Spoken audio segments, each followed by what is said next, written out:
Pastor, anong pagkakaiba ng pari at saka pastor? Tanong lang po. Malaking pagkakaiba.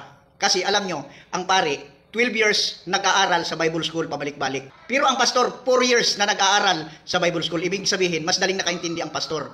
4 years lang nag-aaral. So ang pari, 12 years, pabalik-balik sa school, ang tagal nakaintindi. Kaya yun ang pagkakaiba. Malaking pagkakaibahan. Yun lang friend ha. Sana din ninyong naintindihan. God bless you. Ang bagay na ito ay nakakatawa. Pinakauna, sabi niya, mas madaling makaintindi yung mga pastoy kung i-compare doon sa pari. Dahil yung mga pastoy daw po ay nag-aaral lang ng 4 na taon, din yung mga pari 12 taon daw po. So ang conclusion po niya, mas madaling makaintindi yung pastoy. Ang tanong po natin dyan, bakit ang dami-dami pong mga pastoy po ngayon or iba-iba yung mga sektang inaaniban? Bakit po? Kasi kapag hindi magkakaintindihan sa interpretasyon kung ano yung nakasulat sa banal na kasulatan, ayun, umaalis at nagtatatag ng kanilang mga sariling sekta pagkatapos ipaparehistro sa gobyerno. And ang nakalagay doon sa rehistro, sila po yung founder or tagapagtatag sa iglesia o sa sektang kanilang itinatag. Yan po ba yung sinasabi na yung mas madali kayo makakaintindi sa nakasulat sa banal na kasulatan? May sinabi pong banal na kasulatan malinaw na malinaw po na sabi ni San Pablo, Ephesians chapter 4 verse 4, na meron tayong iisang pananampalataya at iisang Panginoon. And Saint Paul din po nagsabi, 1 Corinthians chapter 14 verse 33, na ang Diyos na kinikilala ng mga totoong mga Kristiyano ay hindi po Diyos ng division o pagkahati-hati. Kung hindi, isa po siyang Diyos ng pagkakaisa. Kung totoo nakakaintindi po kayo sa banal na kasulatan, bakit kayo ngayon, ang dami-dami ninyong mga sektang naglipana sa paligid niyan, pagkatapos iba-iba yung mga interpretasyon po ninyo kung ano po yung nakasulat sa banal na kasulatan. Ibig sabihin, yun palang 4 na taon po ninyo, isa po yung bagay na makikita at maintindihan po namin na hindi po kayo nakakaintindi sa banal na kasulatan. Ang banal na kasulatan mismo ang nagsasabi na ibinigay ng Panginoong Diyos ang kanyang knowledge, ang kanyang wisdom doon sa tinatawag ng mga pari. Diba? Sabi ng banal na kasulatan, Malaki chapter 2 verse 7, is pamamagitan ng mga pari, sila sinugot ng Panginoong Diyos para magsabi sa kanyang salita. At itong salitang ito, inilagay po niya sa kanyang iglesia, Ephesians chapter 3 verse 10. So sa makatwid, klarong-klaro po yung nakasulat sa banal na kasulatan, hindi po sa mga pastoy protestante ibinigay ang turo ng Panginoong Diyos or yung wisdom or knowledge ng Panginoong Diyos para malaman natin kung ano po yung mga banal na bagay o ano po yung mga katuruan na mga pagliligtas po sa atin. Ibinigay po ito sa pari at inilagay po yung knowledge po niya, inilagay po yung wisdom po niya sa loob ng tinatawag na iglesia. Kaya nga po yung mga pari, dadaan muna sa filosofiya. Bakit? Kasi most of the terms na ginagamit sa banal na kasulatan, gumagamit po ng mga philosophical terms kasi at the same time, yung mga propeta po noon. Philosopher in the sense na yung mga ginagamit po nilang salita, highly theological yung mga inilagay po doon ng mga termino.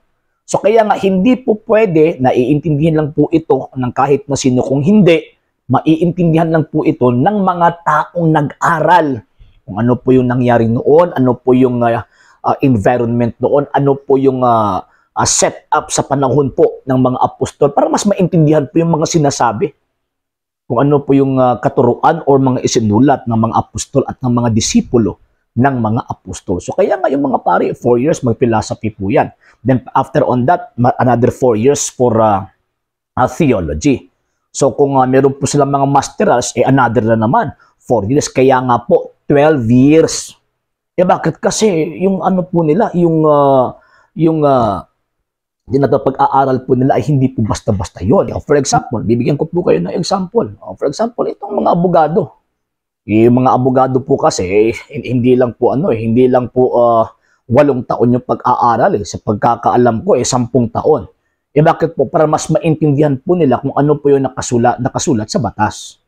At para meron po silang klarong interpretasyon kung ano po yung nakasulat sa batas. How much more doon sa tinatawag na divine command and divine scripture, dapat talagang suriin po yan. And talagang gagamit po ng ng mataas na knowledge para mas maintindihan kung ano po yung nakasulat o ano po yung ibig sabihin ng mga isinulat ng mga apostol.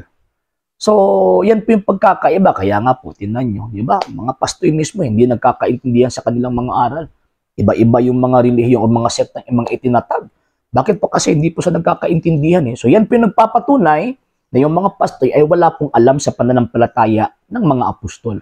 Ang mga pastoy, wala po o mangmang po sila concerning divine things. Bakit po? Kasi nagbabasa lang po sila eh.